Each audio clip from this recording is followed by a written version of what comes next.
Hello and welcome to another episode of Scott Reads Comics. Today we'll be covering Legends number 2. We covered Legends number 1 in a previous episode, and here we are moving along in the series with issue 2. This is a 6-part miniseries from DC Comics. 1986 was the year. We have our cover here of issue 2 featuring a couple of heavy hitters in the DC universe and a couple of lesser known lights. We've got Superman, Batman, Blue Beetle, and Guy Gardner, the Green Lantern, all surrounded by an angry mob. And this cover is very representative of the theme and the beat, if you will, of this second issue of the miniseries. So let's get into it. All right, our title is Breach of Faith. And let's go through the credits. John Ostrander is our plotter. Len Wein is the scripter. John Burns the penciler. Carl Kessel is our inker. Steve Haney is our letterer. Tom Ziuko is the colorist. And Mike Gold is our editor. We have an amazing splash page here from Mr. Byrne and Kessel. What is the sound of the end of the world? To the still smoldering husk that was once known as Macroman, it was the angry clash of thunder, accompanying a jagged bolt of magic lightning. Lightning that all but incinerated his monstrous form, even as it hurled him from a battle-torn rooftop, to impact with a thunder of his own against the filthy pavement waiting far below. Pretty cool. And this, what is the sound of the end of the world, is a beat that's going to repeat through this story, and it really is a neat theme. So let's move on here. We have Macroman, and if you remember from our previous issue, Macroman was the giant being from Apocalypse sent by Darkseid to menace the city, and he was fought by Shazam, Captain Marvel, and we're going to see a recap of that here. But we have some media coverage here, which is going to slant very negatively against our heroes. All, once again, part of Darkseid's plan to discredit the heroes and destroy their legends. The theme lining up with the title, actually. So here we have this on-scene news reporter, and she is actually going to speak to a very influential demagogue here who we met last issue. With me now is an expert on the superheroic phenomenon, author of the best-selling Superhero or Super Menace, the noted psychologist, Dr. G. Gordon Godfrey. Thank you, Miss Tate. Dr. Godfrey, for some time now, you have been protesting the presence of superheroes in our midst. In light of today's tragedy, have you anything new to add? I can merely restate my previous position, Gwyneth. May I call you Gwyneth? The rise of the superhero in our society is certain to bring about society's downfall. And so this is Glorious Godfrey, a new god from Apocalypse, an emissary of Darkseid, has now kind of inveigled himself into American society in media culture, and he is using that position and his uncanny ability to influence the masses to turn against superheroes. But, and we're going to see this play out as the series goes on, his power seems to have no effect on children. So while this girl's parents are watching the television coverage and agreeing with Godfrey, this little girl is not having any of it. Man has a point, her dad says. He certainly does, her mom replies. And the little girl says, yeah, on top of his head. So right away we kind of know through well-placed bits in the script here that kids are not going to fall for this. Speaking of kids, Billy Batson, who is Shazam, is watching this all unfold in horror near the scene of Macroman's death, now believing that he caused it. So he has sworn to himself that he is never going to become Shazam again because, after all, I was a superhero briefly before I became a murderer. So he's here in this alleyway, and he has a reverie and remembers the events of last issue, and we see a nice recap here, nicely structured in the plot to let us know if we didn't pick up issue 1, this is what happened. And there we see the battle with Shazam and Macro Man. A cool recap from almost another angle of how the lightning hits Macro Man and seemingly engulfs him in flame. And then he falls to his death from the building. And so again, great panel here from Byrne and Kessel. Batson just completely wrecked and destroyed by what he thinks he's done. That panel nicely repeated here in this next panel as Batson is being watched remotely by Darkseid. Fear not, child. You are but the first. Soon all of your superhero ilk shall join you in despair. And this page is great because we get to see one of my favorite new gods, another denizen of Apocalypse, Granny Goodness. And she is so well drawn here by Byrne and Kessel, although we don't really get to see more than a little bit of her. I just love the blockiness and solidity of her form, the way she's rendered here. It just looks really cool. And nicely styled hair. She must have been at the barber or the beauty shop, I would guess.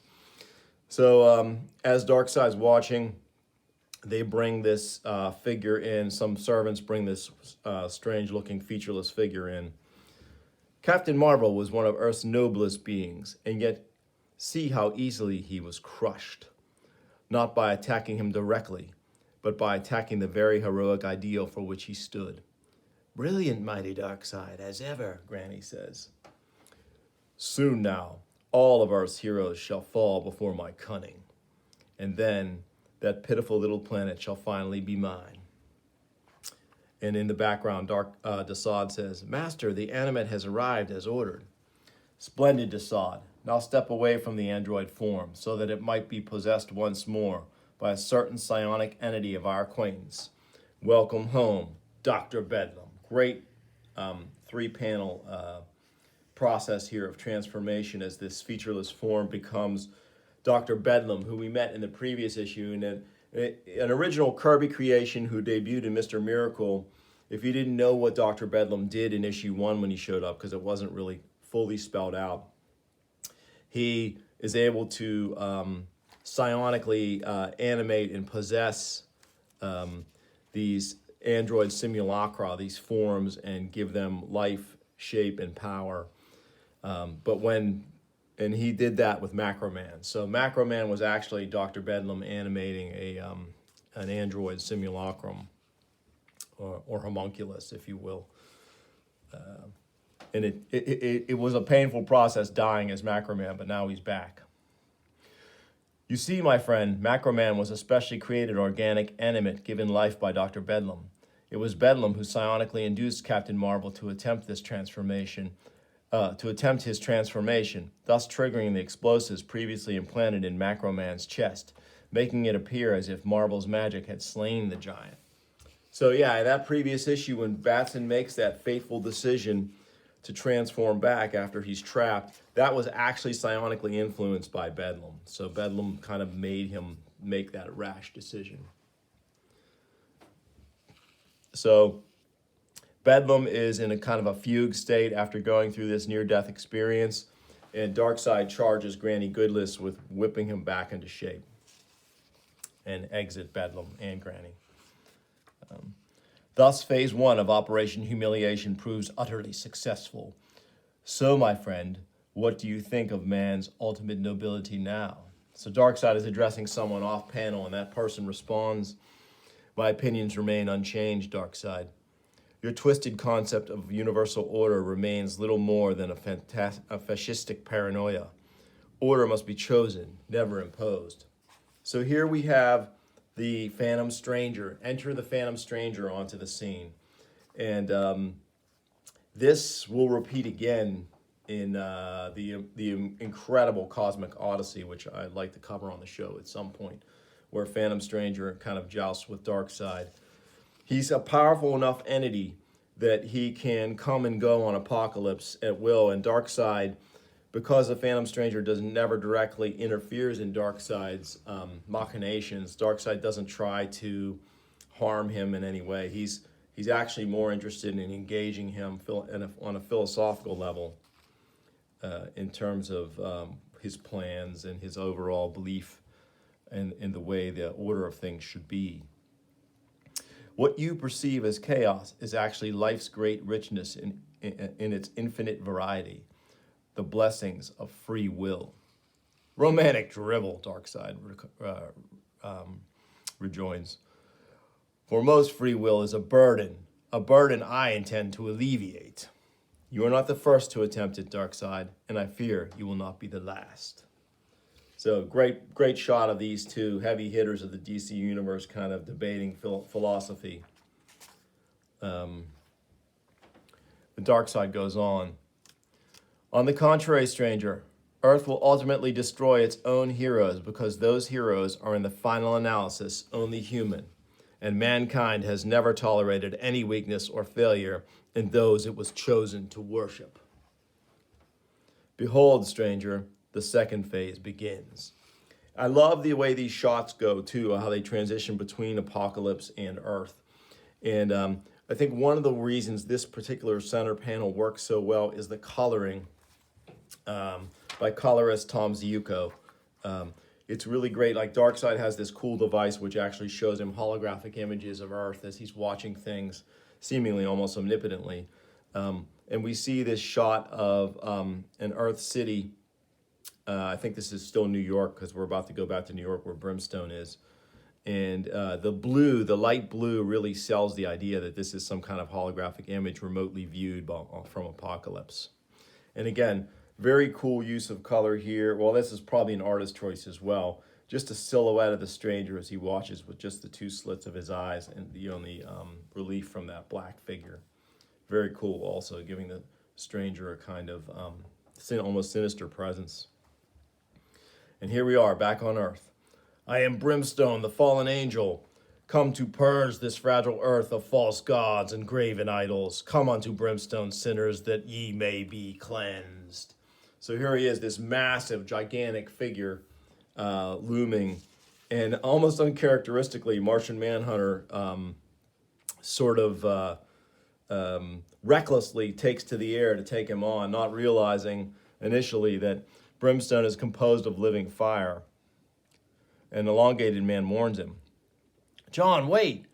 You're not thinking straight. That monster is composed of living fire, and fire is a Martian's greatest weakness. So Martian Manhunter zips back out of the way, realizing his error. And again, he is fighting the version of the Justice League affectionately known as the Detroit or Justice League Detroit version.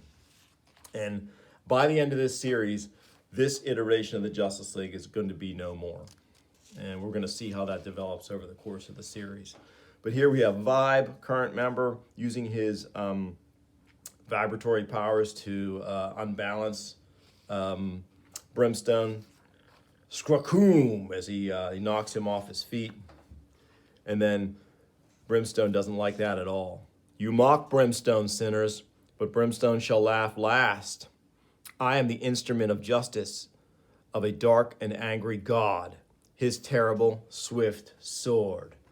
Great reference from either Ween or Ostrander, probably Ostrander since he's the plotter, maybe referring to a John Forsythe novel, or maybe referring to a novel on the Civil War General Sherman by Jim Whelan, not sure. There's also a board game, a Civil War board game from Avalon Hill called Terrible Swift Sword, so he may be referring to that too, but it's a great turn of phrase. Feel now, sinners, the wrath of Brimstone, and let the world be forever rid of you. So he takes that terrible swift sword and he literally cuts a building in half, a skyscraper, and it begins to fall on the Justice League. And we see, along with Cosmic Boy, them trying to get out of the way, but the rubble is just coming too fast and it seemingly buries them. Here we see Firestorm. Too late, nowhere to hide. We're all gonna be buried alive. And here's that beat again, that story beat. What is the sound of the end of the world? To Cosmic Boy and the Justice League of America, it may well be the tortured scream of shattered glass and twisted metal and the sibilant hiss of settling dust. This script by Ween is just fire, man. It is so good. He is just really nailing it. All right, now things are about to get very interesting for me as a huge Suicide Squad fan. But first, look at this awesome house ad for the Cosmic Boy miniseries with covers by Steve Lytle. Look at that, Steve Lytle. I mean, rest in peace, Steve. You were fantastic. I loved your Legion and everything else you did. So, great ad. Here we go, shifting scenes to some prison. To prisoner 23964, the concrete walls of Rikers Island are no different than those of the other prisons he has known. Hey Lawton, you got company, someone says from off panel. You're Floyd Lawton, aka Deadshot? Here we have Rick Flag. And what if I am? Don't tell me I won the lottery again. I'm Colonel Rick Flag. If you are Lawton, I have an offer to make you, a little job that was to be done. If you accept the assignment, complete the assignment, and survive the assignment, all current charges against you will be immediately dismissed. Well, just suppose I say yes, Flyboy. What's to stop me from pulling a vanishing act the second I'm back in harness? Well, for one thing, my friend, Flag replies, for one thing, my friend here will be forced to rip off both your legs and beat you to death with them. And that's a promise. So this menacing figure behind Flag is the Bronze Tagger, Ben Turner, from some old DC, from Batman and some old DC Kung Fu books. Richard Dragon, I think he appeared in also. And this job is dangerous, you say? Deadshot says. In a word, it's suicide. Hey, sounds fair to me. Colonel, you've got yourself a deal. And this prison official thinks to himself as the three are leaving, their court order allows them to take Lawton, but just what the hell is Task Force X? So here we have Task Force X linked to the word suicide. So the Suicide Squad is going to be taking form here shortly. What is this sound? And again, we're shifting scenes again, and we have our story beat. What is the sound of the end of the world? To the terrified hostages at Gotham's newest shopping mall, it is the staccato stutter of gunfire and the frenzied bark of nervous laughter. So we have these crazy gun-toting thieves at a Gotham shopping mall menacing the crowd, and suddenly, great center panel here, Batman shows up. And Byrne, there is no character John Byrne doesn't really draw well. He draws a great Batman. And Batman is not alone. Robin is with him as well. So they make short work of these armed thieves or marauders or whatever they are. But the police show up, and immediately the confrontation with them becomes charged because G. Gordon Godfrey's media blitz against heroes is sort of beginning to take root. What the hell are you doing here, Batman? The policeman in charge says. Your job, Captain, but you needn't thank me. Kirkland, that's enough. Jim Gordon, Batman's longtime friend in the police force, shows up. Huh? Why, of all the miserable wise mouth, I oughta. And Gordon again intervenes, telling this captain that Batman is not the problem. We'll just skip over this very uninspired center advertisement on some NBC cartoon, Saturday cartoon offerings. No Spider-Man and his amazing friends here. I don't see it anymore, so I didn't watch any of these. All right, back to our story. So the crowd's watching this confrontation between Batman and the police, and the story reads, and the crowd begins to murmur. Hey, why is Gordon trying to quiet that cop? Yeah, that guy's right. We could have been killed. We could have all been killed. So this anti-hero sentiment is now suffused into the public consciousness, and they are reacting negatively, and the mob attacks Robin. And Batman goes to save him, and someone hits him with a perfume bottle, which blinds him temporarily. So somehow, Commissioner Gordon convinces Batman to leave Robin behind, which, if there's anything in this story, 6 issues, I'm credulous about, it's this sequence right here, because I just don't think Batman would have left Robin. But anyway, Gordon convinces him to do it. He leaves, goes outside, sees that the Batmobile has been flipped over by a mob. Gordon ushers him into a police cruiser and drives him to safety. And the fate of Robin so far is unknown. And these cops speculate. Arrogant son of a gun, ain't he? Sure is. Maybe that Godfrey guy is right. Maybe we'd all be a lot better off without the likes of Batman in this town. Shifting the scene to Chicago. While 2,000 miles due west in the always windy city of Chicago. So we have here Blue Beetle, newly arrived in the DC universe, brought over from Charlton. He's been integrated here with his series into the DC universe. So he's going to be operating in Chicago initially. He interrupts a drug deal here. And but the police show up just as he's doing it. And he's about to hand the guy over. And this plainclothes policeman is not happy. Thanks, fella, for nothing. We've been waiting weeks for this creep to lead us to his connection, and now you've blown it. Oh, sorry about that. And then the drug dealer gets a bit of inspiration. Hey, wait, this guy's my connection. Yeah, that's right. He was just shaking me down for his cut. Huh? Blue Beetle realizes he's in trouble. Uh-oh. The police draw down on him. But his uncanny agility allows him to get clear.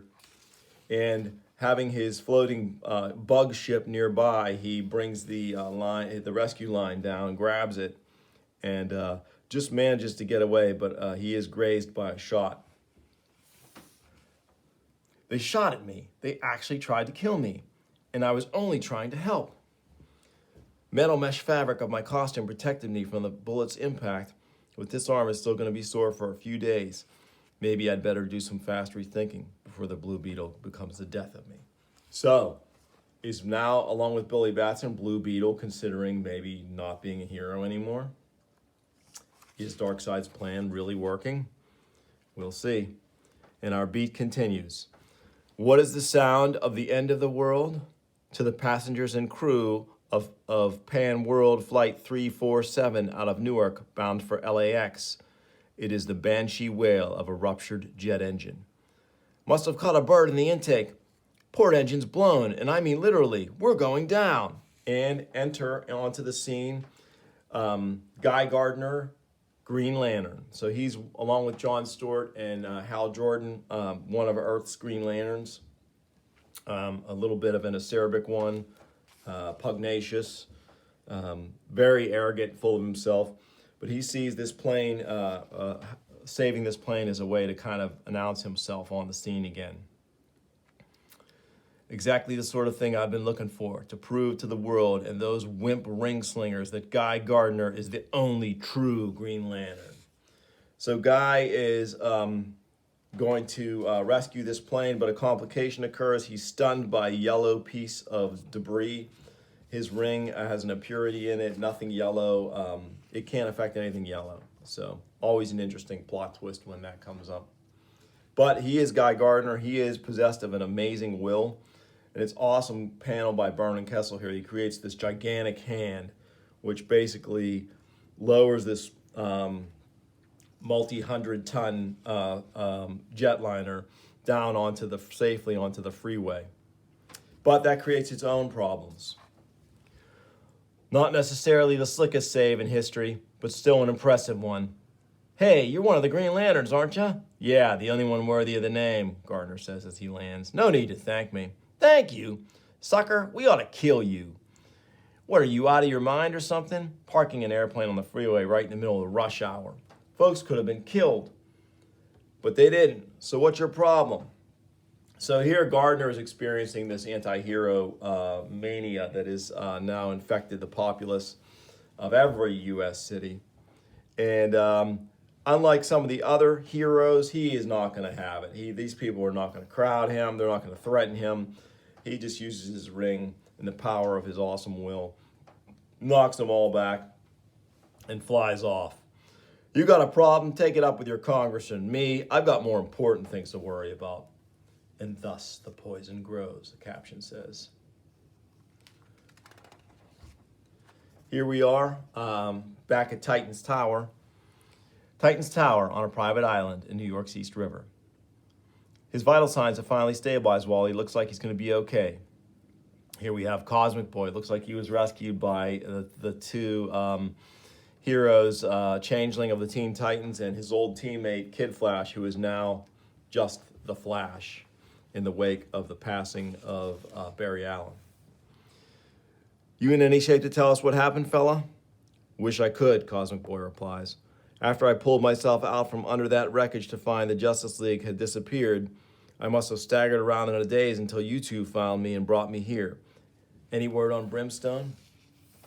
You mean that 50-foot freak with the sizzling personality? Never heard of him. Anything you can tell us about him will help, Flash adds.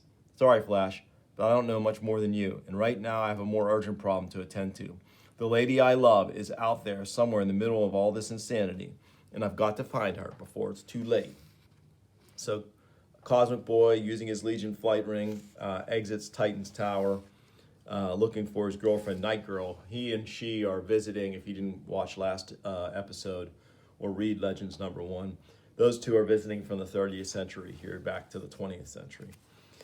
And we have a new player here in this panel, entering on the scene, the last panel, page 20. Excellent. My foes split their forces ever thinner. The moment has come for the vengeance of Professor Ivo. So great shot of Byrne here, and Byrne and Kessel doing Professor Ivo as he watches Cosmic Boy leave Titan's Tower.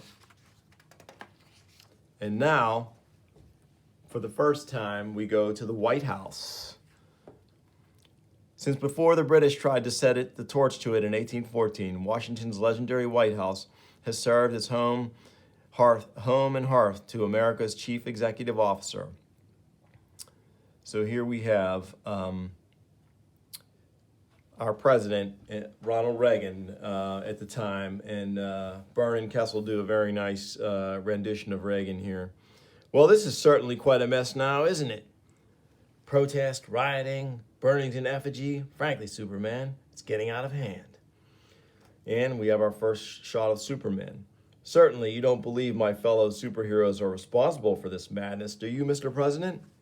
Well, at this point, it doesn't much matter what I believe. I was put in this proud office by the people to serve the people, and something has to be done about the situation quickly. I appreciate your predicament, sir, Superman replies, but you know this is all the doing of the crazed zealot named G. Gordon Godfrey. Even if that's true, the situation is already far too desperate to ignore. I'm afraid I have no choice but to issue an executive order. From this moment on, all so-called costumed superheroes are to cease their activities until the crisis has passed. And unfortunately, Superman, that includes you. And we know Superman as the ultimate Boy Scout. If the president tells him that he can't do what he was born to do, then he's not going to do it. And then after that startling development, meanwhile, back in Gotham, Gordon ain't gonna like this. I'm not too crazy about it myself. Better call the commissioner and tell him we found Robin, at least what's left of him. So here, Robin has had the crap kicked out of him by the crowd, and it looks like he's in a bad way. And our final caption, and that is the sound of the end of the world. Nicely wrapping up the beat that flowed through this whole issue. Next month, send for the Suicide Squad. So it's what we've been waiting for, folks. Legends #3 is going to debut the Suicide Squad, which I'm really looking forward to. Meanwhile, in our letters column, editor's page here, we got 2 nice pages on the development of this series. And I'm not going to read it all, obviously, but I did read it prior to putting this episode together. And one of the neat things about it that I had forgotten was that Jerry Ordway was initially going to be the penciler on this issue, but then he had an opportunity to draw a couple of issues of Fantastic Four as Byrne was leaving Marvel and FF to come over to DC to do Superman. So they let Jerry do that, and Jerry was then going to come back and work on one of the other Superman titles. Meanwhile, since Byrne was in the fold at DC, they offered him Legends, which was going to be 8 issues. Byrne said, I could do it, but I can only do 6 issues based on my schedule. And they said, yeah, we'll make it work. We'll chop 2 issues off and shrink it down to a 6-issue series. So that's what they did, and the rest is history, as they say. It worked out pretty darn well. So folks, that was Legends number 2 by Ostrander, Ween, Byrne, and Kessel. Thanks for watching. If you enjoyed the video, please like and subscribe, and I will bring you more soon. Thanks for watching Scott Reads Comics.